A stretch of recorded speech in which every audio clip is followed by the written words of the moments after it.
good to have you join us today on this edition of Business Daily. Coming to you live from Seoul, I'm Lee Ji-yoon. Before we get started, let's first get a glimpse of today's highlights. Younger households here in Korea suffer from an income decline for the first time last year amid a growing youth unemployment rate. China sets new goals for its economy for the next 5 years. How will Beijing's economic blueprint affect the Korean economy? We'll sit down with an expert to talk about this. But first, South Korea has announced a new set of unilateral sanctions against North Korea, adding on to a resolution passed by the UN last week and separate punitive measures already released by the U.S. and Japan. We now connect live to our Unification Ministry correspondent Connie Kim for more details. Connie, what can you tell us? Well, June, the Prime Minister's office just announced 4 main measures about an hour ago. Now, first, South Korea is blacklisting 40 individuals and 30 organizations. The individuals on the list include people who have contributed to North Korea's nuclear weapons development and those who have been involved in its weapons trade. Second, South Korea will ban all ships that made temporary stops at North Korean ports within 180 days from making port entry in the south. Now, this comes on top of the maritime sanctions imposed by Japan that also stop North Korean ships from port entry. Third, South Korea will strengthen its monitoring of exports and imports related to North Korea in order to block all North Korean products from coming into the country via another nation. And now to do this, Seoul will come up with a so-called watch list of products, though that hasn't been released yet. And last but not least, South Korea will urge South Koreans and Koreans living overseas to refrain from visiting private North Korean facilities, such as North Korean restaurants, that rake in substantial cash for the regime. What about the joint railway project dubbed the Najin Hasan Logistics Project? That doesn't seem to be on the South sanctions list. Well, that's right, too, and that's because this is a trilateral project also involving Russia as well. Seoul, however, notified Russia on Monday that it'll suspend the project as it can neither allow private consortiums involved to visit the north nor allow ships from North Korea to make port calls in the south. With these measures, North Korea will no longer have revenue coming from railway and port fees. Reporting live from the Central Government Complex in Seoul, this has been Connie Kim. For 13 straight years, Korea's household debt to GDP ratio has ranked the highest among leading emerging economies. The Bank for International Settlements said Korea's household debt stood at 87.2% of GDP in the third quarter of last year, the highest among 17 developing countries surveyed. Thailand was a distant second with the ratio slightly over 70%. Now, among 41 countries, including advanced economies, Korea's household debt to GDP ratio was the 8th highest. Switzerland topped the list with the figure topping 120%, followed by Denmark and the Netherlands.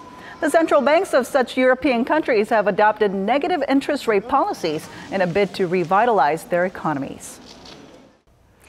Meanwhile, over at the nation's top office, President Park Geun-hye has once again pointed to the service sector as the key to creating jobs and spurring new growth. Speaking with industry insiders on Tuesday, President Park said the sector creates twice as many jobs as traditional manufacturing, as factory production and exports have limited room for future growth.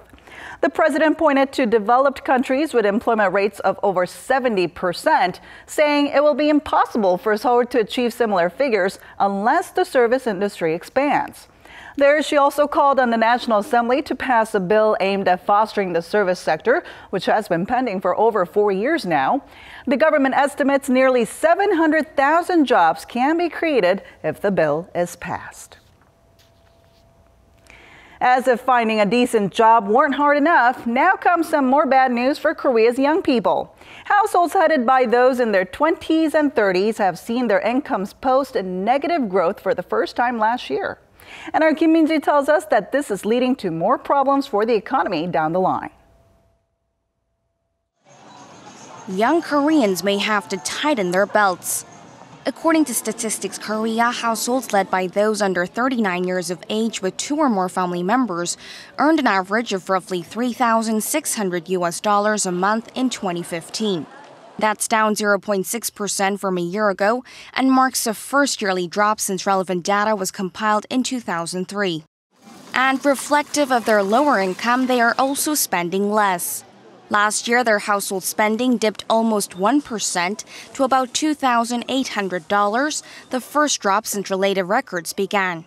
Younger households were the only age group that posted a decline. Those in their 40s saw an increase of 2.8%, 50 saw a 2% upturn, while those in their 60s posted the biggest jump at 6.8%. Experts attribute the decrease in income and spending among younger Koreans to rising youth unemployment. Last year, the youth jobless rate hit a record high of 9.2%. Even for those able to find jobs, they are mainly in the form of temporary work, such as one-year contracts or internships, leaving young workers without much stability. Experts say it's a vicious cycle as a reduction in income inevitably leads to less consumption, and in the long run, if that takes a toll on the country's economic growth rate, companies will be unwilling to take on more recruits. Kim Min-ji, Business Daily.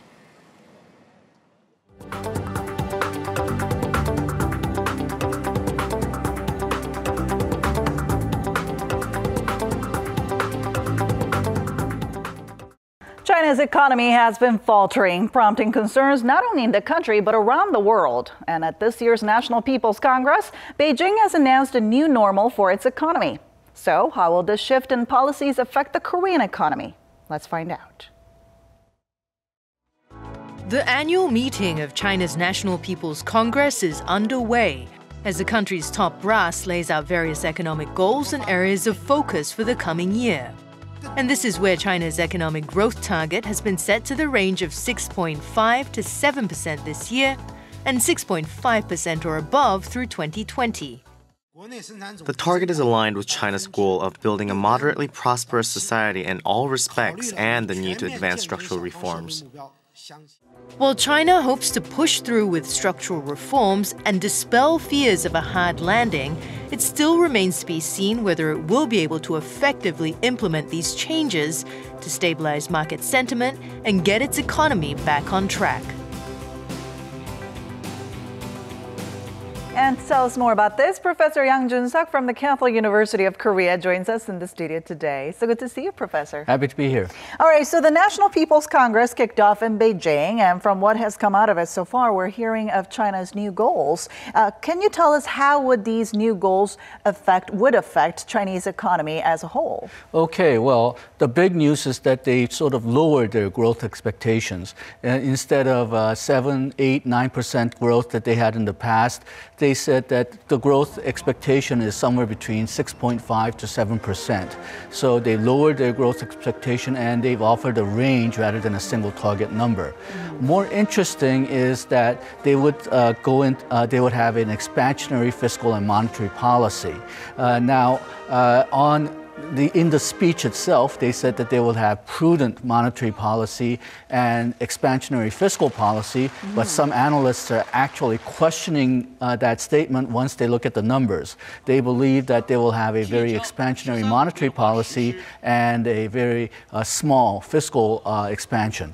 And the Chinese government has expressed interest in the past that they will use this opportunity to do a lot of structural adjustment because there's a lot of long-term structural problems in the Chinese economy. For example, a lot of debt in the Chinese financial sector, problems with the state-owned enterprises. But a lot of analysts are worried that now China will back off on those structural adjustments because they might cause further reductions in growth. Now, going back to the lowered growth target of 6.5 to 7%, right, is actually China's first since 1995. What can we make out of this? Okay, well, I think China is joining the rest of the world. Okay. They have been sort of exempt from what's going on since the global financial crisis. But I think because of that, well, they've been growing very quickly in the past. They've been sort of catching up to the rest of the world in terms of development. And that also caused a lot of, I think, small bubbles in their financial sector, in their stock market, in their construction market especially. And I think those have begun to pop. In fact, it might be a bit lucky popping right now because it hasn't grown to a really large extent. So we would probably not going to have a very large financial crisis, but it does mean slow growth for the foreseeable future. I think China is also facing same problems as most of the advanced economy.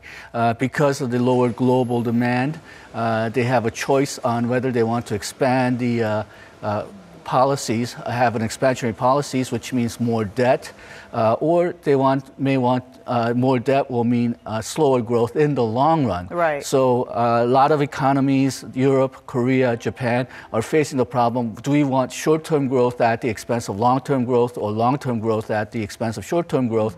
China, I think, is now finally meeting the same problem. Now, China's slowing economy has had a large impact on the global economy, but also in the Korean economy as well. So considering that China is Korea's biggest trading partner, what kind of impact will this new growth target have on the Korean economy? Okay, well, obviously, Korean exports is going to fall to China. And because China is the largest trading partner, not only will bilateral trade fall, but also total trade as well.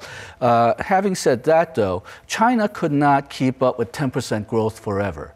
And if you look at just the numbers since, say, about 1980s, it's just amazing that the Chinese exports have gone up from nowhere to being Korea's largest trading partner by far. So, in a sense, Koreans have gotten a windfall, especially after the 1990s Asian financial crisis. In fact, the increasing exports to China has really done a lot to soften the shock from the Asian financial crisis and the global financial crisis. And now that windfall is sort of running out. China's returning to a more normal levels, and Korea will have to adjust to that. All right, and this year's session also focused on stemming overcapacity and its heavy industry sectors. Can you tell us more about this? Okay, well, a lot of countries have been complaining that China has been developing its heavy industries too much, and they've been using undervalued yuan to sort of support the oversupply by exporting to abroad. And I think because of the global financial crisis, the global slowdown, because we have less global demand for these items, China is facing up to the fact that perhaps we need to scale down some of these heavy industry investments and the infrastructure investments which belong to the same group. So they've said that they're going to do some supply side adjustments, which is in line with what they said in last year, 2 years ago. But there's some question by some analysts on whether China is committed to this, because that would mean a lot of layoffs. That would mean more instability in the economy. That would also mean slower growth. So they're wondering whether China has the political will to actually do it.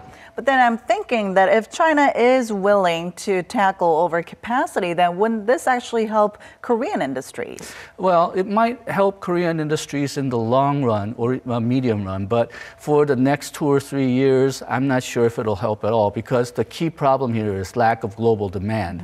And just because China is perhaps scaling down a little bit, that does not mean demand will be created magically somewhere. Some companies may have a slightly better time in finding customers, but overall, we're still going to have to deal with the reduced global demand, which is the main problem. And considering that China is shifting from an export-led growth model to now domestic consumption-driven growth model, meaning more competition for Korean industries and businesses, yes? Well, I think Korean companies will have to focus on a different aspect.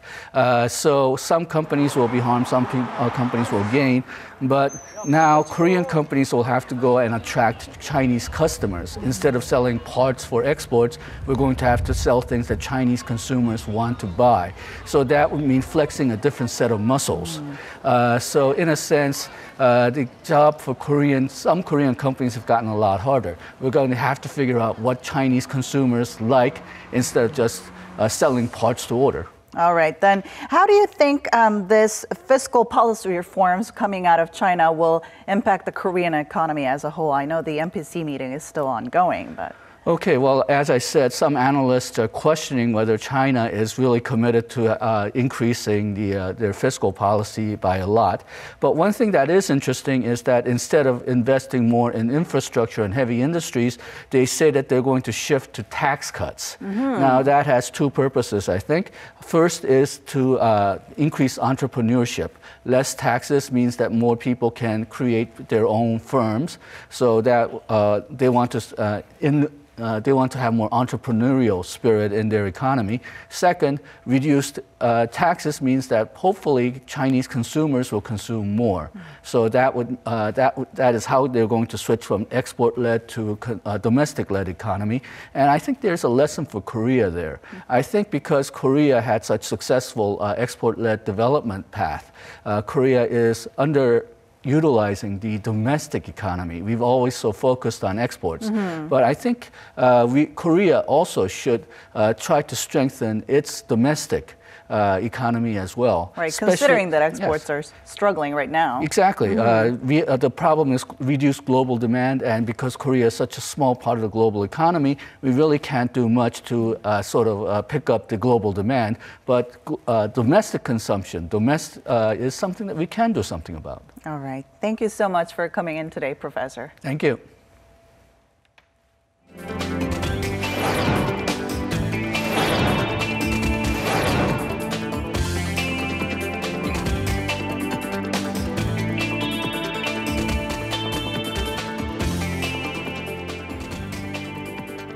And that wraps it up for today, but we'll be back tomorrow at the same time, same place for your Business Daily. So don't forget to check back with us then. Thank you for watching and see you soon.